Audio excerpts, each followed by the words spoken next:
how do you raise $2 million? Hold on.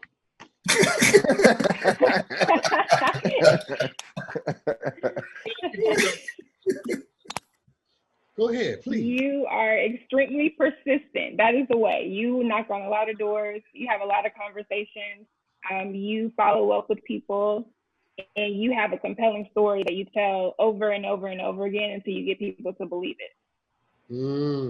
Barry, talk to me about persistence. Talk to me about how persistence has been a part of your journey. Don't go too deep in your story, because I want to give you a whole section to yourself. But at least talk a little bit about persistence, because I think Jewel is absolutely right. I asked her, how do you raise $2 million? She gave me a one-word answer, and it probably blessed me more than if she had given me 3 steps to getting it done.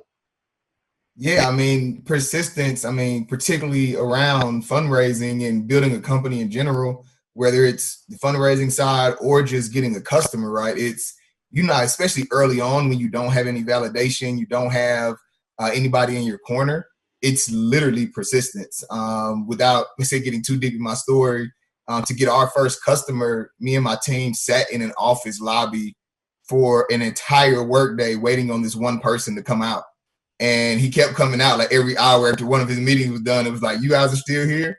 And finally he got packed up to go home. And he walked out and he was like, all right, I'll give you guys 30 minutes. And that's how we got our first customer. And same thing with fundraising. You know, I have a company that I advise right now, and they just started fundraising like a week and a half ago. And I talked to them yesterday, and they were like, yeah, we've had 50 investor meetings already.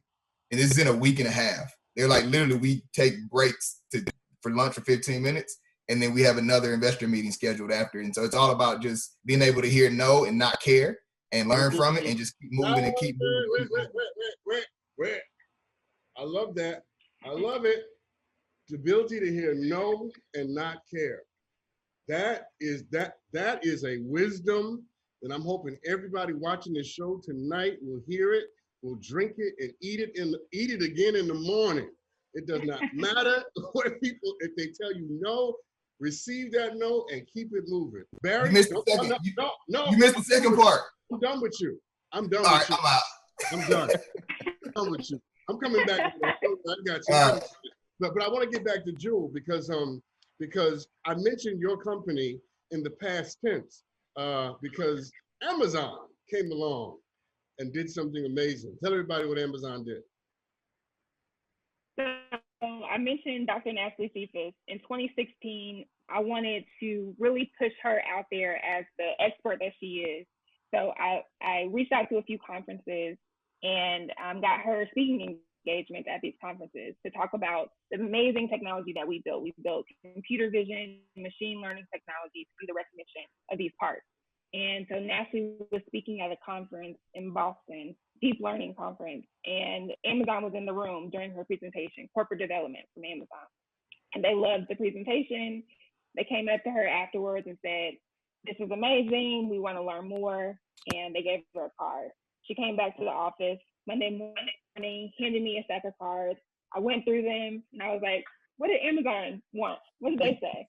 And that's really kind of how we got started with conversations. And at the time, we were in the process of raising another round of funding. We're trying to raise another round of funding, but they put an offer on the table and it was attractive. And for me, it was the right thing to do at the right time. I really wanted to scale the technology, take it out to a bigger level. And I knew I could do that with Amazon better than I could do it by myself. And it's provided me the opportunity to know the full process from the idea when I was with my grandfather all the way to actually integrating our technology that we built into the Amazon mobile app where millions of people had access to use it.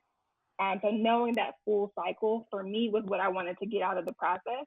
And now I can go and do something like build collabs, invest in other companies, show them the way and show them how to navigate some of the things that I came across, hopefully not making the same mistakes. And yeah, that's what happened. I'm going to get Justin in the conversation in a second, but I'm going to ask you 2 quick follow-up questions and answer them real concise because I want to get Justin's advice on something. Here's the first one. How did it feel to have Amazon say, we want to buy your company. Because let me tell you something. Let me tell you something. If Amazon called me and wanted to buy something I had, I'd still be doing a happy day. So, you know, it felt strange because I wasn't really in the market to sell the business. I had many more things I wanted to do with the business. And so it was a little bit weird to get an offer at that time because I really wasn't expecting it. Did it feel good? Did it feel good? It didn't feel good? It felt good that it was actually very validating because at the time I was experiencing so many mixed messages from potential investors and people not really believing in my team and our ability to execute on this really challenging technology. Yeah. And so it was very much validating that a company like Amazon was saying, you all have built something that we can't build or that we don't have. And we believe in it so much that let's just stop and let that sink in.